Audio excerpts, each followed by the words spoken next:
A Nintendo Direct is coming very soon, and in this special episode of GameF8 we will be looking at when we should expect it and the likelihood of potential announcements. As always, if you want to see more from us, click the like and subscribe to our daily news show. Data hacker Daybreak on Famiboards has noticed that the NSUID for a couple of games close to release has been updated. This would normally suggest the games are getting ready for pre-order, so may also suggest a Direct will be imminent. The question is, when? Recent Directs have landed in February. Going back from last year, they've been on the 9th, the 17th, the 20th and the 13th. Before then they were in March and April. They've also normally fallen on a Thursday but sometimes a Wednesday. Using this data, I would estimate that Direct will either be on the 5th or the 12th, with the 12th being the most likely date. Nintendo normally announce these Directs a few days in advance, so get ready to circle one of those dates in your calendar. Now, onto the games. For each prediction for the upcoming Nintendo Direct, I will give a rating out of 5 Goombas for the likelihood of each announcement. The 2 games that have already shown a strong likelihood of being mentioned in this Direct because of the data leak are Advance Wars Reboot Camp and Zelda Tears of the Kingdom. Expect these to be given more information and for pre-orders to go live straight after the Direct. Advance Wars was delayed because of the conflict in Eastern Europe, so I'm sure Nintendo will just want it out so they can move on from it, so we'll either give a close release date or shadow drop it digitally. Both these announcements have 5 Goombas, meaning they're very likely to happen. Metroid Prime 4 will not be featured at this event, but Nintendo may release a remake for the first Prime or a remastered collection of the first 3. These games were outstanding achievements from Retro Studios, and Nintendo have already shown a desire to revive their back catalogue and try and justify asking people to pay $60 for the updates. The Mario Collection is a great example of how little Nintendo feels they need to add to these old games to justify their price tags. Retro have been very quiet over the projects they were doing before they were handed Prime 4 when development was restarted, so they may have started work on these titles. This is pretty likely, so we'll get 4 Goombas. Sticking with Retro, the talented studio may not have been working on remastering or remaking one of their classic games, but may have been working on something else for the unaccounted for time. Donkey Kong World will be a full 3D action platformer from the studio. It will give homage to DK's classic roots on the SNES, but avoid the collection-a-thon of its 64 brother. It will not be open world, but will be similar in scope to the recent Kirby and the Forgotten Land, with defined levels and routes through them. It will bring back old faces and start on a level that's very similar to the arcade game, but with Donkey Kong having to climb the platforms rather than Mario. At the top, Donkey Kong will open a door and it will be a Breath of the Wild moment to show off the beauty of the 3D vistas the game will revolve around. This is not very likely, but is possible, so a lone Goomba. Moving away from the first party games for a moment, there is a franchise that many people have been expecting for a while, but just hasn't come out to the Switch yet. Grand Theft Auto The Trilogy, the definitive edition, was a huge disappointment for fans of the Rockstar game who wanted to terrorise pedestrians on the go.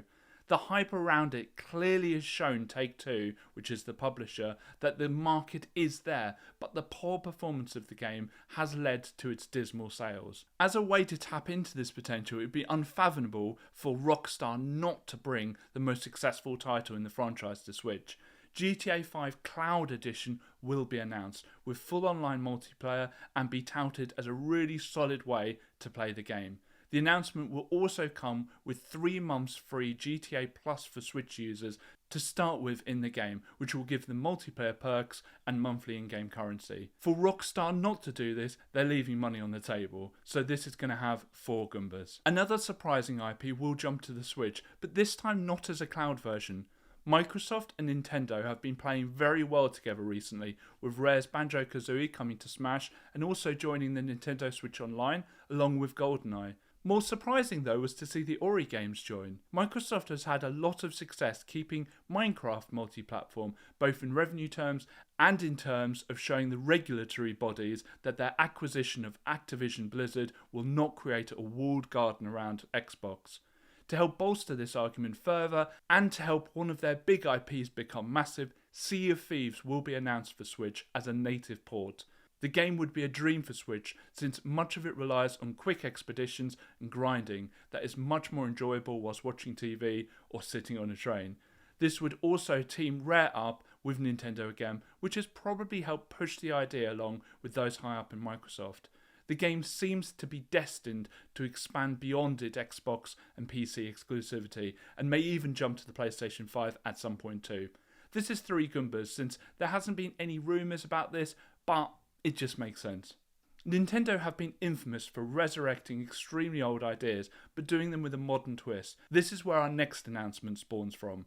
They have been disappointed recently with the last few games in the Yoshi franchise. These games were critically loved, but didn't really find an audience large enough for them to pull the numbers Nintendo expects. However, there will be people in Nintendo of Japan that recognise the Switch is beloved by many younger players who need to have a lower budget title to have fun with. Yoshi's Safari Adventure will be a new title that builds on some of the ideas behind Yoshi's Safari on the SNES, but with a few key differences. The egg throwing mechanic will be used to solve problems around the Mushroom Kingdom. It will play very similar to Pokemon Snap and use motion controls in the same way as House of the Dead used them as a light gun game. This is a bit off the wall, so we'll receive 1 Goomba, since it's very unlikely. The ability to use the Joy-Cons as a light gun has only rarely been used. Another older title that will be resurrected thanks to these mechanics will be the Point Blank Collection. Many 30 to 40 year olds remember this classic Namco game fondly from their childhoods. It did get a release for the Nintendo DS, so it will definitely not be out of the question for Nintendo and Bandai Namco to dust off the old partnership again. We have seen a number of old PlayStation games finding their way back to modern times. Much of this is to do with players playing these games when they were growing up and wanting to relive that part of their childhood. There are a number of classic light gun games I would kill to return. My largest is definitely the Time Crisis series, but their previous experience porting Point Blank to the Nintendo handheld seems that this is the most likely. 2 Goombas shows this has a chance, but it's still quite unlikely. Nintendo will be announcing their plans to bring Game Boy and Game Boy Advance games to the NSO later this year, with Mother 3 being a possible game that may be localised. But a massive game is still not on the NSO that I think has a great likelihood of finally arriving. Super Mario RPG was a classic title created in partnership between Nintendo and Square. The game was made with so much love and care that it still holds up today. The graphics were pre-rendered CGI similar to the tech used by Donkey Kong Country.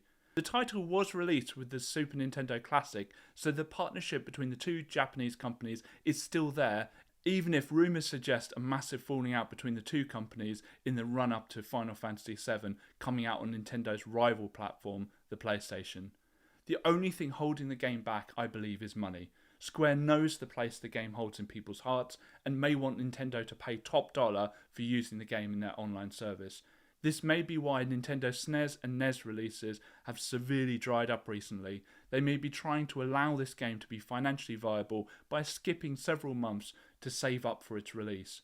This is 3 Goombas since if they can get GoldenEye to NSO, they can do this. The final prediction for this upcoming Direct will be a port of one of the best games on the 3DS that pushed the console hard, but has been a shock to everyone that it's not made the jump to the Switch yet.